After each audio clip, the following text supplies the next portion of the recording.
Hey everybody, welcome back to another episode of the Bee Smart Weekly Podcast, aka also known as the Beehooligans live in action. We didn't do our thing. We got a short crew this week, but a lot of fun folks. We got down in we got him back actually. It's been out for a day or a time or two, but we got JP back. What's happening, JP? Oh, rain and more rain. But, except for Yappy and I, we would have a short crew if it was just Yappy and I. But, you got, you about 6'2"? I'm 6'4", but I'm just a nobody around here. Ooh, man. Yeah. Okay, well, then I guess the 2 against 2 plus you, I guess we're an average crew then. I'm just the schlub that records the show. You guys are the stars. You're the glue that holds the bread together. I thought that was Antnee. But where is he? That would be today. Yappy. Yeah. Yap's over there. Hey, what did I do? Hello. Here's what you did. I already can tell you what you did. Anybody that pays attention to you on Facebook, you're like, you got your Yappy Jr., you got birds on the mind, and you're a newfound steak lover again. Ribs, dude. No, it's ribs. I'm sorry, you're right. My bad. No, it's all about barbecue. But I ain't lying. I actually thought about it last night, going to get me one of those like 3-pound ribeyes. And just setting that on the smoker and letting the smoker cook in. That's got to be good. You mean one of them tomahawk things with the bone sticking out? That's big craze right now. Yeah, bone-in ribeyes. Yeah. Yeah, they call it a tomahawk. Okay. You ain't seen them yet? Well, see, we don't. Well, we've got it. They sell it that way up here at the local grocery store. Yeah, well, here's what they call it, but that's a big craze nowadays. They call it a tomahawk. Well, I think it's a waste of extra poundage. If I'm going to eat a steak, I don't. You keep the bone. What am I supposed to do with that thing? Gnaw on it? No. You eat it like that. Like it helps you to revert back to, caveman days. makes you feel more manly. I guess it was overall flavor. Yeah, if the bone's big enough, you can when you're done, you can take and boil it and get all that marrow out of there and make a soup out of it. Nothing like a ribeye soup. I think the idea is when the wife's been giving you nothing but honeydews, and you need to step outside that box. You go grab one of them, and then it's like, you're back in your place again. It adds man points back to you. Exactly. Oh. Your testosterone levels increase instantly when you pick up one of them bones. I see. So I can cancel my hair club for men membership. Just go buy some ribeyes with bones in them and eat them. Well, I don't know. It's like 5 extra man points per steak, dude. I'm telling you. But you got to eat it holding the bone. You got to just gnaw on the dang thing. Just gnaw on it. That's the way we do it down at the barbecue. So what's happening with your bees, fellas? I know up here, I'll just share with you that I'm going to tell you what. I have a rule. When I teach people up here, I do classes in coaching one-on-one. And one of the first things I tell people is rule number 1 about beekeeping is that bees are crazy. I don't care what it is, what we think the bees are supposed to do. They're going to go out of their way just to prove, at least me, they're going to prove me wrong just maybe because it's me. Because I had one hive and JP, you guys, when you and Shot, we was up here, you remember seeing Lucy. I'm very proud of my hive named Lucy. She started out as a very small swarm, and I've had it for 4 years. No treatment, no, nothing. I mean, she weaned herself off of any assistance and been strong ever since. Well, this spring, she swarmed.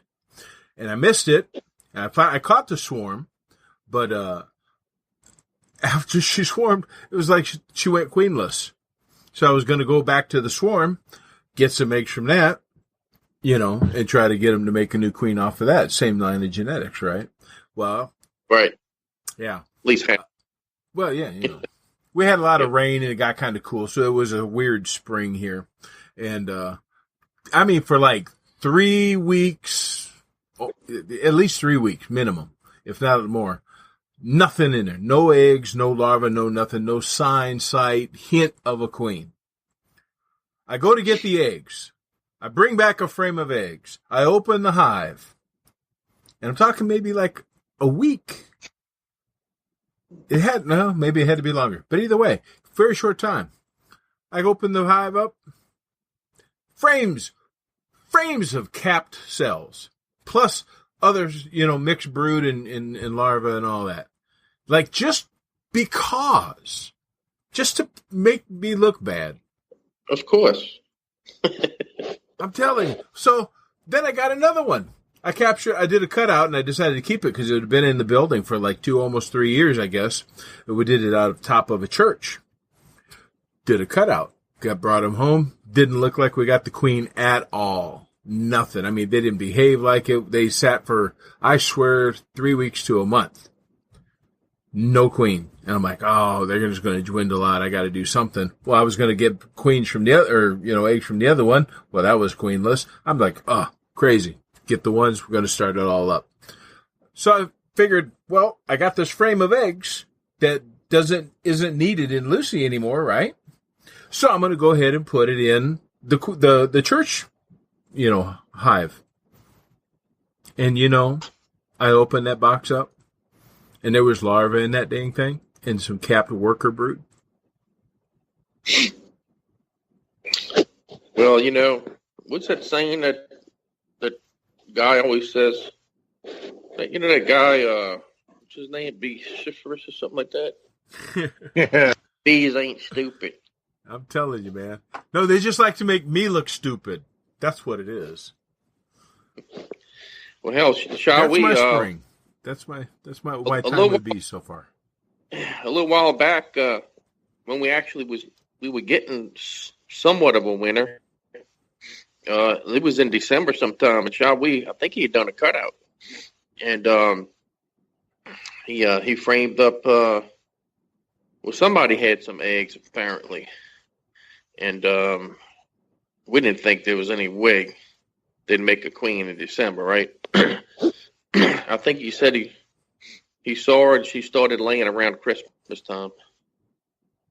So you never can figure with bees, I guess. That's what I'm saying. Bees are now that wouldn't be a problem. I mean, I don't with the winters we've been having. I think you could probably make one just about any month down here now. We're becoming Florida now. Yeah. Florida West. Yeah. Like I said, the only thing with my situation I can really attribute it to is A, I'm blind, and B, because we just had this goofy weather pattern. It was cool. It'd get warm and wet, and then it'd get cool and wetter. And they had no real opportunities to do anything like, normal, if you want to use a word like normal with bees. But, I attribute it to the spring in the environment because now they are wall to wall and laying real good. Just awesome. Well, that's what I was going to kind of throw this curveball at you and say, did you happen to notice in that window if there was really kind of any good pollen production that was being brought back in? And did they go, did they maybe just not have anything pollen related coming in and kind of held her up? Well, the first, right after the swarm, there wasn't really a lot of pollen on Lucy coming in. And it wasn't until a little bit later that I got the other one, which I named Sif. And that's, they had nothing, just nothing for the longest time. And so that's what threw me off. I mean, there was just no indications of anything like that for just, I don't know how long. And then, a guy got busy.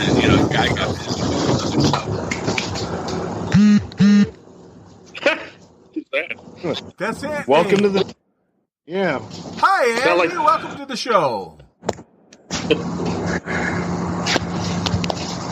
We can hear you. Maybe he can't hear us. I think I wonder if Antnee butt dialed us through Skype. You heard it here, folks. Yes, we're recording now. I'm outing you. He's texting us right now. He says, "Are you guys recording now?" Yeah, buddy.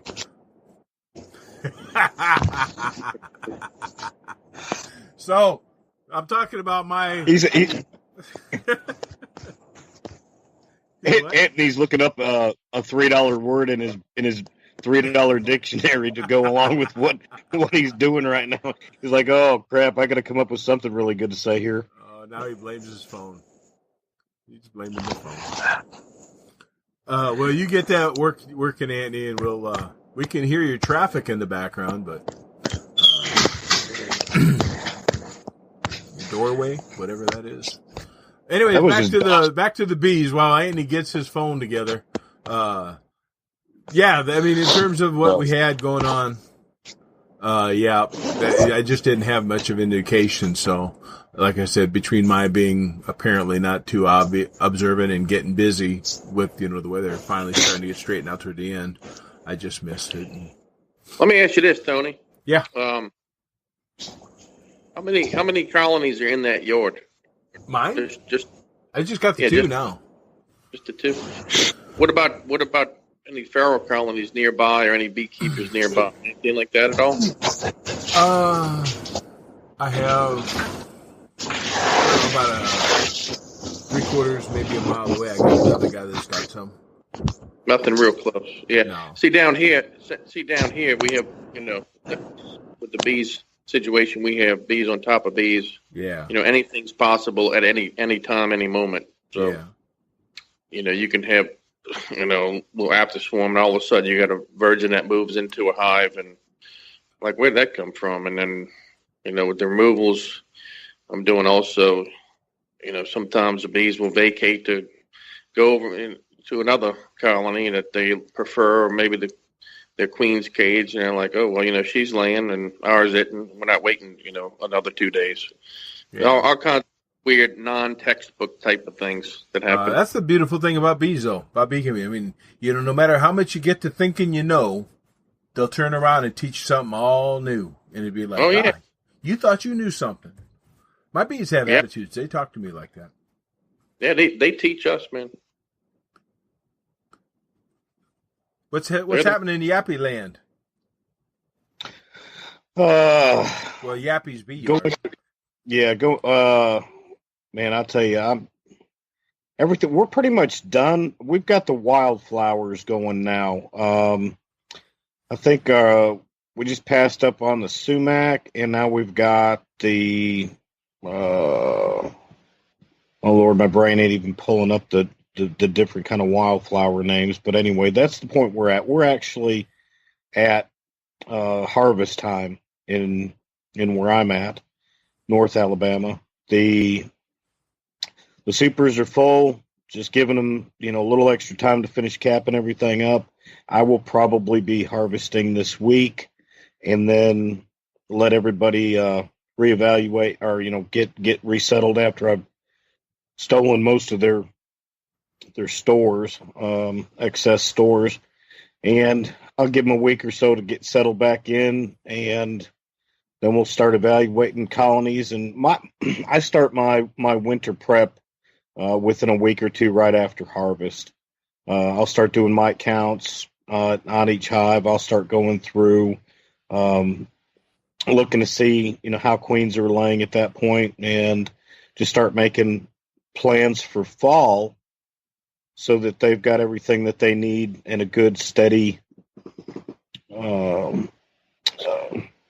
situation, so that if we get a good fall goldenrod flow, that they can put up for winter and get ready for next year. So that's kind of how my plan goes. You're telling me that in the beginning of June, you're ready to wrap up for winter. Not wrap up for winter, preparing for winter. You're preparing to get ready to wrap up for winter. Yeah, I mean, it's I take, spring harvest is the way I go. I don't really harvest to say that I'm harvesting a fall honey. There are people that out there. Yeah, I mean, I'm not looking to harvest any any fall honey. Now, on a very strong fall flow, and I still do my fall flow or fall management the way that I would spring management to a degree. I'm going to give them the space. If we get a monster goldenrod flow, I can't just turn around and say, okay, well, I'm going to throw one box on there, let them backfill in their brood chamber and call it quits. I mean, if they're bringing it in like gangbusters, in my area, they can still, swarm in the fall due to lack of space. So I've got to manage my space that way, but if I don't find my bees in my area actually going through and capping as rapidly as what they do in the spring flow on dealing with goldenrod honey. Does that make sense? Yeah. So, well, I mean, like around here, we're a little, I think, different time frame. Most people here, we find that point to be around July. About mid to late July, and then August and September are getting ready to let them do their last, little bit and start preparing for fall around here. We don't really start hitting a flow though until probably now, beginning of June, and for the next 2 or 3, 4 weeks, and then so it's like you're about a month ahead of us, is what it sounds like. Oh, yeah. The sad part is it's not. This isn't the norm. I mean, my area, we don't really actually harvest till the end of June. The season right now, and with the mild winter, we are 3 to 4 weeks ahead of schedule of what is actually going on with the flowers and the your production. So that has put me that 3 to 4 weeks ahead of schedule. We went through this and ended up having to do it last year. Same scenario was that flow started wrapping up 3 to 4 weeks early, and it's attributed to the mild winter is what we basically have determined. So that gives me a situation where now I've got to balance out how much am I going to take off of my hives, knowing that I've got 3 or 4 weeks more of a possibility of my dearth than what would normally be found. So I need to actually, consider leaving more on there, because fall flows around here start, kind of about September in that window. So I've got to go July, the rest of June, which is the 1st of June. So I got June added to it, plus July, August, and worry about that beginning of September. I have a question. I'm curious now, because something popped into my mind, and this is a good one for both of you guys. What is your easiest bee removal this year so far?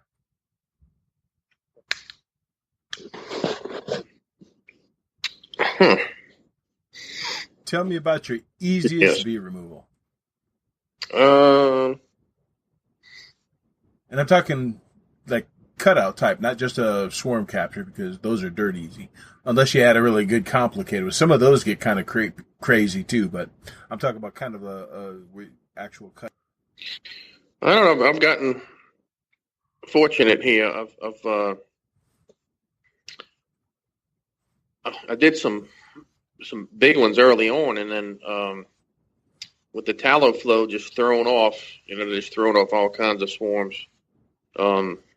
I've gotten, I think, a bunch of after swarms where you open something up and there might be 5 or 6 pieces of little comb and not a ton of bees. Yeah. And I mean, that's just really easy to deal with. Normally this time of the year, their numbers have exploded and everybody's pretty much settled in. But there's a lack of winter, and I've seen this before. The initial swarming period was they threw off swarms that were way below average in size, and then it's kicked in once the tallow flow kicked in, and throwing off bigger swarms. And so I have come across some of those in the early stages, but then I've come across a lot after swarms. I did one in the attic the other day. I was in the floor of an attic, and I did have to That was a pretty neat one. I had to just make one cut. I had three cuts already. I used that oscillating multi-tool, and it was a walk-in attic. Just made one cut right by the bottom plate, inverted it, the plywood. I looked up, and there was the queen. She was on the piece of plywood. Oh, dude. Ink border, and I did use the vacuum because I was up in the house in the attic space, and right. But I mean, that whole thing took probably, I don't know. The process took maybe 45 minutes, if that. I mean, I put the floor back down in all form, but yeah, they're pretty sweet. And that was in between rainstorms too. So. Oh, dude. But, yeah, that sounds like it would have went good. I like it when a plan comes together. That's what I always say. Gotta love it when. And another 18. I did have another one real quick. I had one. This was a real gift. Y'all can attest to this. I did this one about a week, 10 days ago, and was all set up. I had looked at it initially, and used the thermal camera, and the lady said that they'd been there about 3 years. They were between the floors, and so we couldn't go into the floor above. I think they had some kind of laminated flooring or something. So we were going into the sheetrock ceiling, and remember, I didn't get big readings. And when I looked at it, and when I went to do the job, I didn't get big readings either. So I'm like, okay, well, they probably got a bunch of insulation sitting over the ceiling, So open it up, and there are about 6 white comb sections. Yep. And it went from the back of the band board in maybe, I don't know, maybe 8 inches. Yeah. That was supposed to be a 3-year-old colony. Wow. So I showed the lady, and she's like, you see all that comb? I said, that's new. She says, well, we've been seeing bees out there though for 3 years now. I said, well, it could be that shrub right there. She says, they're always up for it. But I really thought, in most cases, people know. But yeah, she was a sweet lady, but she didn't have a clue. But that was like, okay. I was there to do battle with a hive that was probably about 6-7 feet long, and wound up being this new thing. And called the wife. I'm like, I'm coming on early. Usually when I say I got an easy one, that's the coup de grace. I don't try not to say that anymore. So I hear you. That's the curse on it all. Yeah, so that was a pleasant surprise. But anyway. Yeah, I hear you. What about you, Yap? You had a good one? An easy one? I was actually out at the house. Was in one of my hives, and the bee phone rings, and it was it was a customer that was he was about 20 minutes away, and he'd called, and he said, hey man, he said, I got a swarm of bees hanging in crepe myrtle out in my yard. I said, okay. And he said, he said, they just flew in, man. It was really neat, but they're in this giant ball. And I said, okay. And I said, let me, I'll throw a box in the truck. I said, I'll be over there. So I'm loading up. It didn't take me probably, 7 to 8 minutes. And I was just fixing to start the truck. And the guy calls me back. He says, dude, they're all over the side of my house. You got to hurry up. And I'm like, okay, I'm on my way. I mean, there's nothing you can do to stop it. Yeah. So it didn't take me 15 minutes to get to his house. By the time I got there, there's probably, 100 or 2 flying around. There's probably, 100 or 2 on the side of the house. I said, how big was this thing? Well, he shows me a picture of it. And the thing was pretty good size. I mean, hanging up there, bigger than a basketball. So, there was a lot of little, sticks and stuff that they were all up in. So I'm going, man, there's a lot of bees going to be in this thing. So, kind of took a few minutes, looked at the construction, and he had that cedar siding. So it's got the board that's nailed up, and then the trim piece and a board and a trim.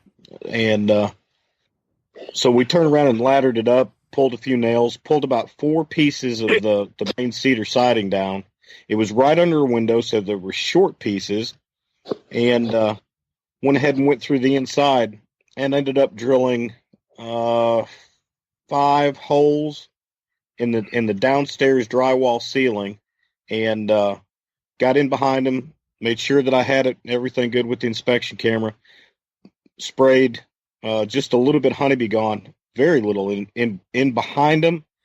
By the time I walked out, there was probably a good 1.5 pounds of bees on the side of the house.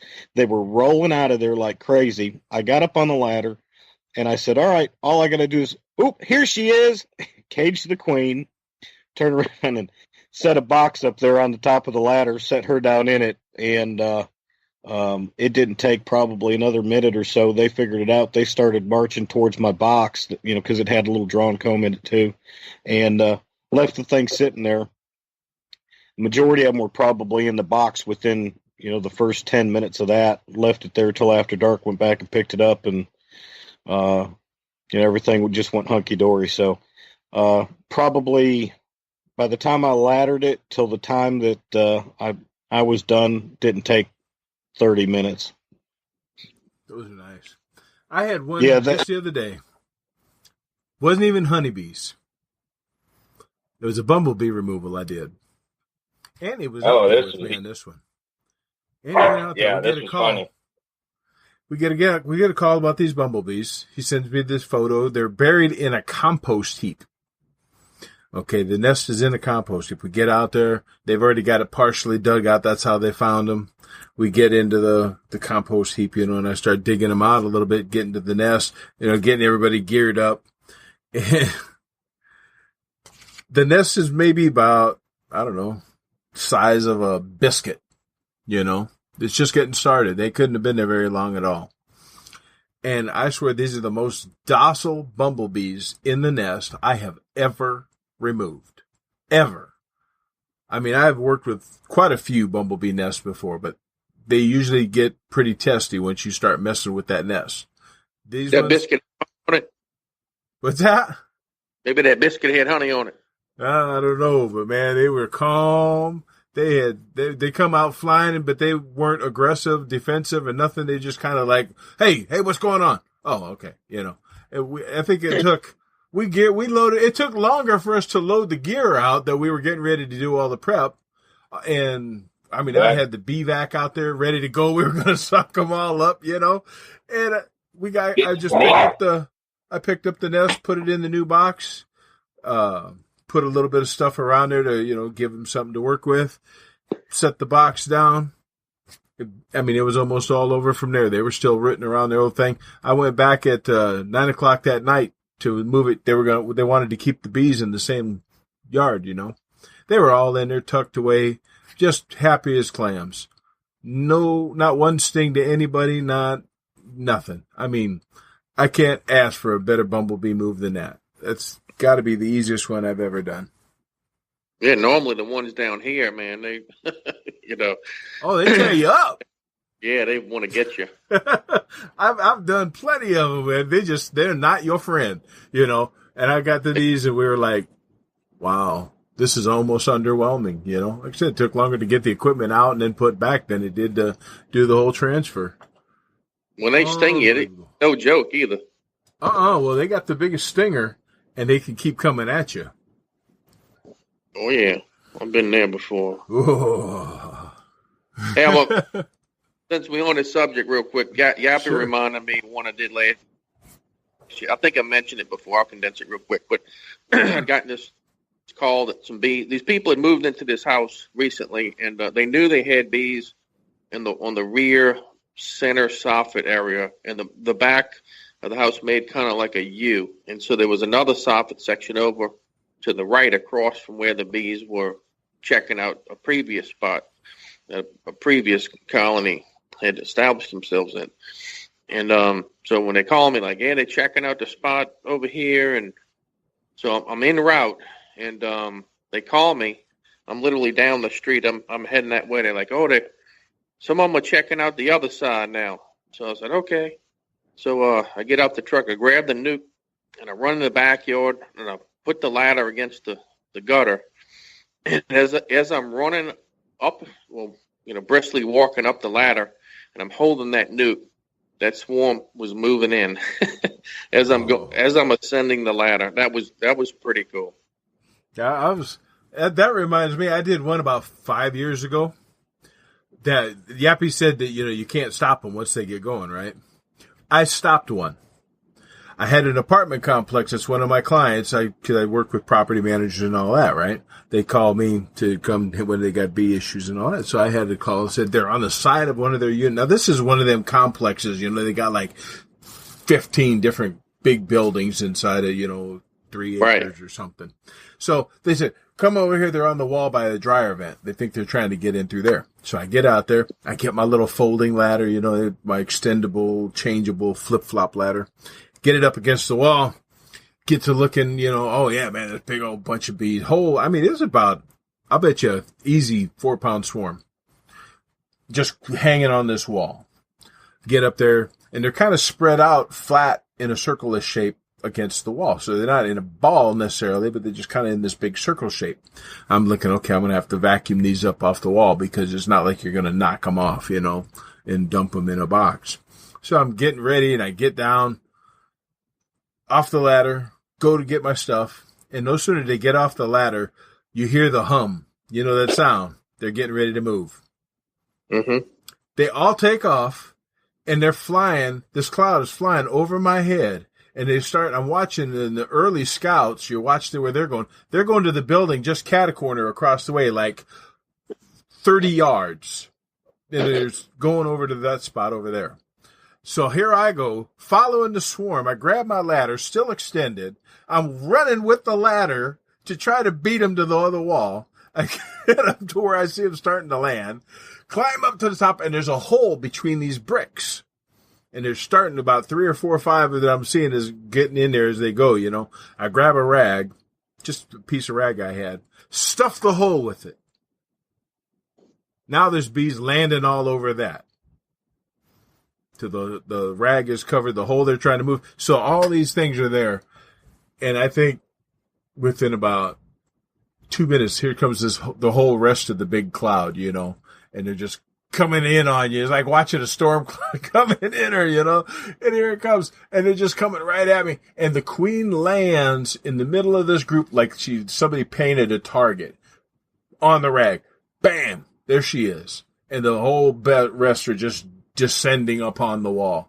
I reached up with a clip, grabbed the queen, and no sooner did I grab her in the clip, I had the one hand with the clip, and the other hand I let go of the ladder. So now I'm standing on this ladder about 13 feet up with not holding it onto anything. And you know me, JP, I'm not a little person.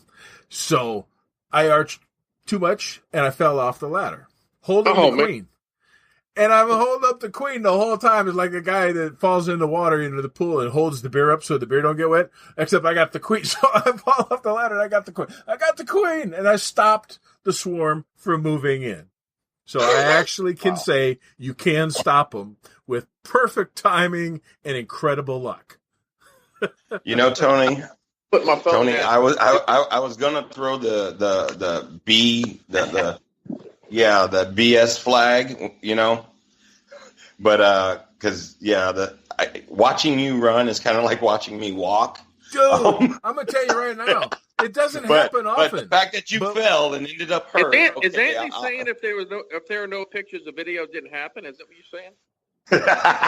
Oh no, trust me. I'm holding this. I use the word run. Okay, I don't really run. I don't need to run. I wait for people to come home and I get them. So I don't run. But I'm holding this ladder and I'm just getting along as fast as I can with the ladder fully extended. So it was pretty funny to watch.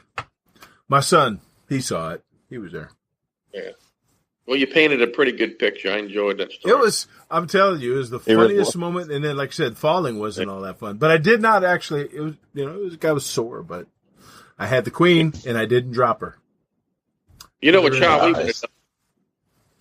Go ahead. Sean, we would have just caught the queen out the air when she was trying to, fly over there. I'm sure that's what you say. I'm sure that's what Hey, hold on. Listen, I know we give Shawwee a lot of crap, but I'm going to tell you something. last year, JP, we were down there, and JP's got one of these jobs, and it's a 2-story apartment complex that it's got this overhang that's like 2 feet from the edge of the building over top of us. And we get we laddered the thing up there, and he gets up there and he's pulling the nails, and he pulls this, piece of plywood down off soffit. And, here's this hive that just goes up into the attic. And we're looking at this thing, and, man, it's just comb from 2 feet behind you, going all the way up into there. And so he's pulling comb. Well, the first probably 4 or 5, frames are all honey, and, we're dealing with that. And then he gets into the brood area.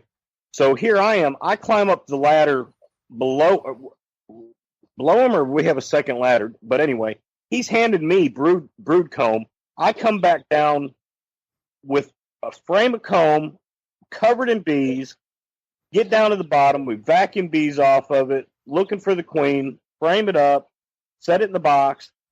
Well, about 4 or 5 of these, all of a sudden, I'm standing there and I'm doing this, framing thing.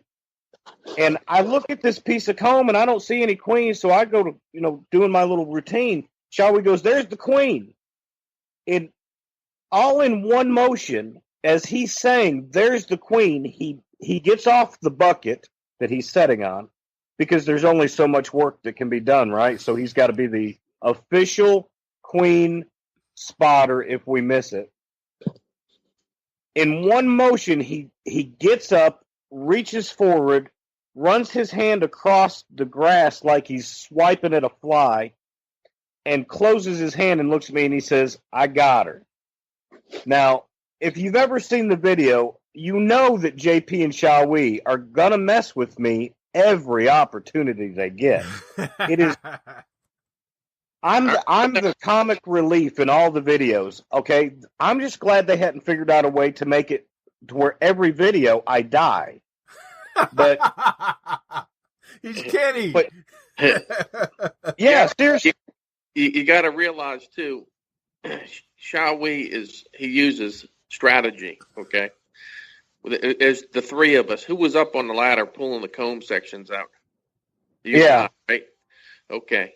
So, he don't even move when we pulling honeycomb out. Once we start getting into a little brood, his eyes start getting big, and he's just strategizing, okay? So just bear that in mind, okay? And then, yeah, when it's things are narrowed down, that's when he's ready. Oh yeah. So he turns around. He's got that deadgum queen in his hand, and I'm like, "Dude, you're so full of crap. She wasn't on here." And he's like, okay. He sits back down on the bucket, pulls a queen cage out of his pocket, puts her in there, holds her up, and he says, "You owe me barbecue." And I'm like, "You kidding me? You're flipping kidding me?" I mean, because he was about, I'm going to say 5 feet away from me.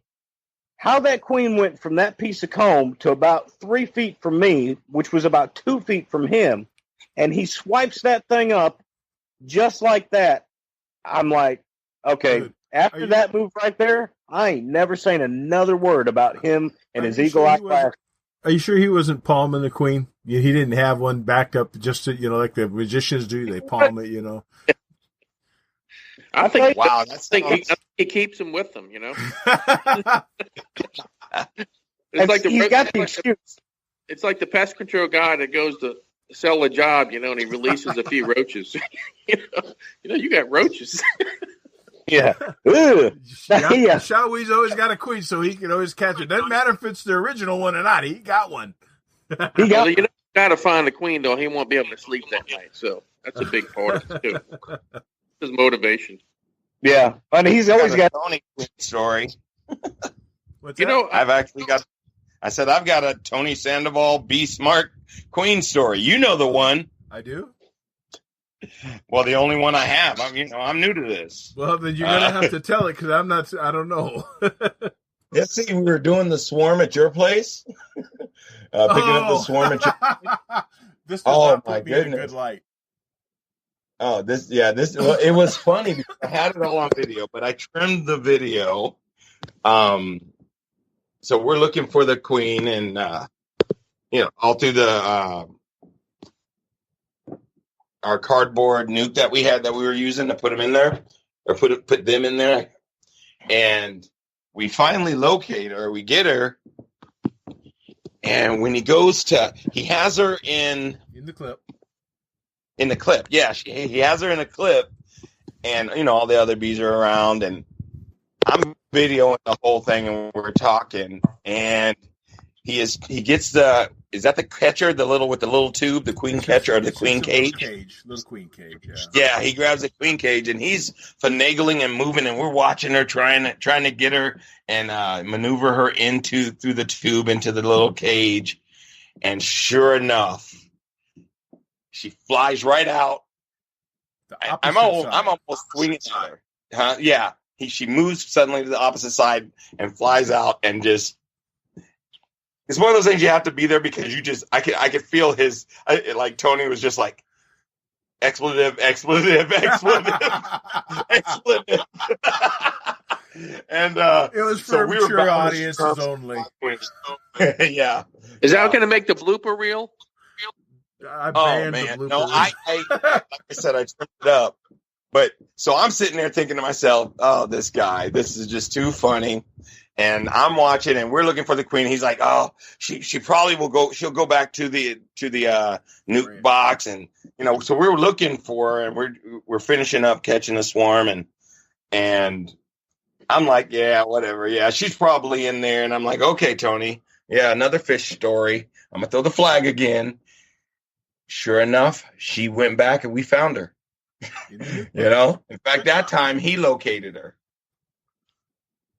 So there are things that happen. Hey, dude, have you not seen that vociferous video? He goes and he's shaking that swarm, and he opens up the box, and sees the queen. He reaches down there to get her, and all of a sudden she goes flying off. He's like, "There she goes! There she goes!"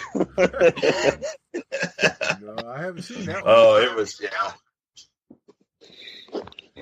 I want to make that. Bees make you crazy, I believe. Wanted to mention something. Yeah, you can't blame the bees for that, Tony. Seriously, you can't.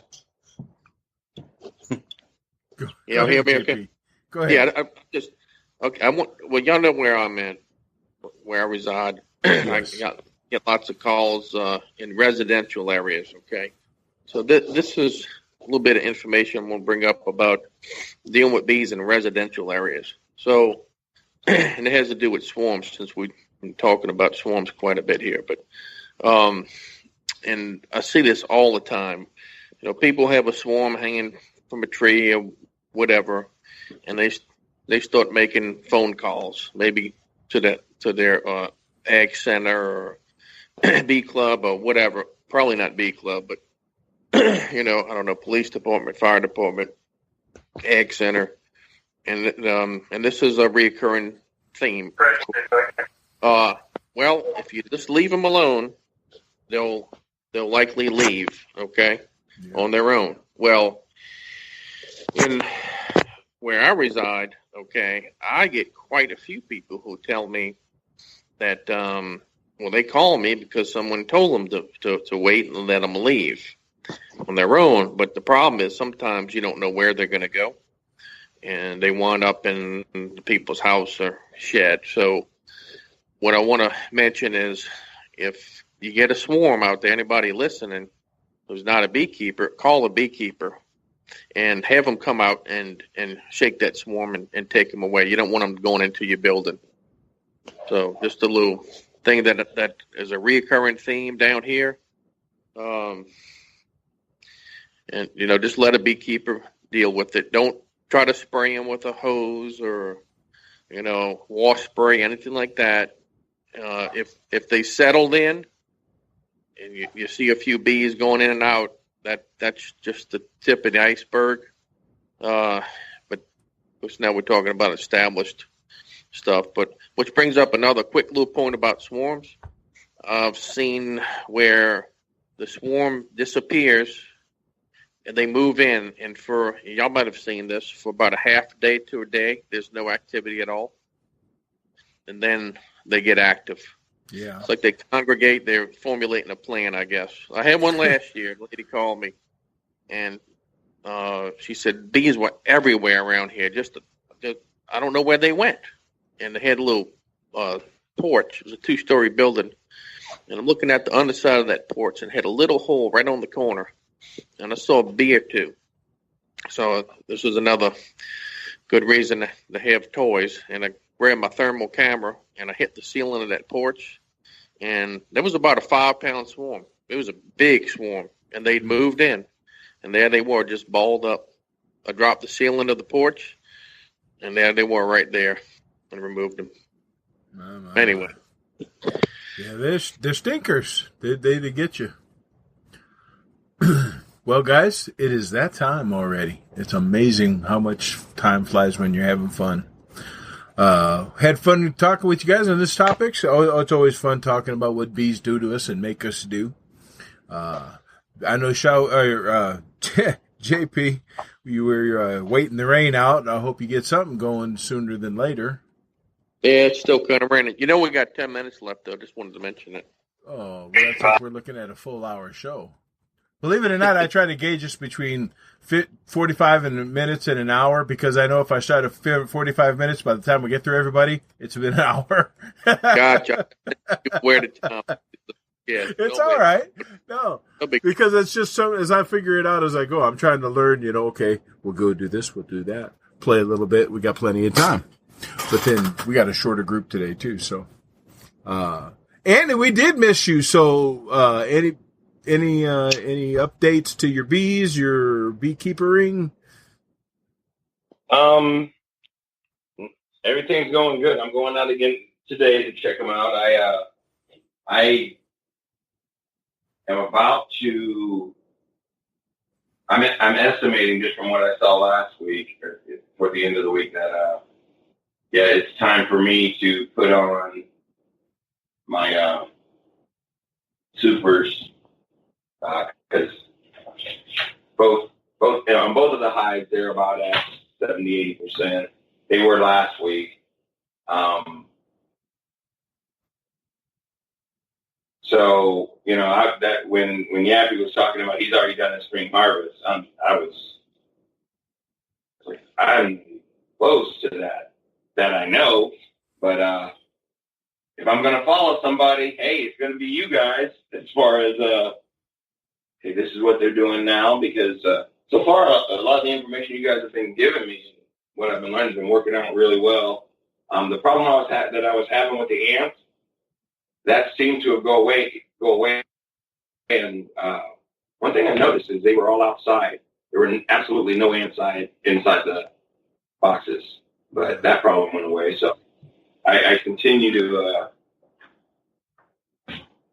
I'm moving forward and having success, and a lot of it is thanks to the little nuggets of information that I'm getting from the podcast. So everyone out there, if you're new like me, well, you probably ain't like me, but if you're new or been struggling, hey, keep listening to the podcast. You'd be surprised at what you are going to learn, just little things, just from conversations and Shawi and JP and Yappy stories.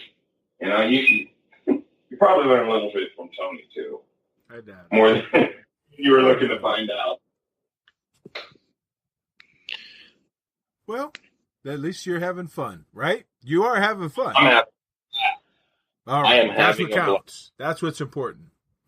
Yappy, our falconeer or musketeer. Yes. Yappy, No, not yet. Kenny. I swear to God, if I don't see a video where they put it, JP, you got to do it, man. You got to put the little headline on there next time he comes down. Oh, Blake, they killed Yappy. Listen, I'm just upset that I didn't get to do my introduction of Tony. And welcome to the Be Smart podcast, Big Bear, a.k.a. Tony Sandoval. Okay, there you go. Okay. I never get to introduce anybody. Okay, I'll tell you what. Next week, you do the intro. I might. I don't know. No, it's in now. Everybody, you heard it. Next week, count on it because you're going to call them on it. Let's get ready to bumble. Let's get ready to rumble. I want to add one last thing. What's that, JP? We would never purposely kill Yappy off because he makes such a damn good decoy. That ain't no lie. Yeah, you got to. I want to know. Yeah, I want to know who specifically trains bees in New Orleans to go for Yappy's eyes. I'm telling you, they got a special breed of bees down there that just do that. I don't know. JP. Yeah, we're gonna make a Be Smart T-shirt. Say with the little word on there. It says bee bait. Give it to Yappy. Yeah, don't give him my secret now. When he's not spray a little bit out on him. Listen, we were ending this podcast the last I heard. Yeah, we're going. It's time. Thank you all for being here. I'm not going to give you all the ingredients, but the bee bait has Roundup, blue crabs, crab shells, and some crawfish juice, among other things. So when he's not looking, we just spray. Yeah. They treat him. They coat him to make him bee bait. I love it. Now we all know it's not just the ramen noodles they're after, Yappy.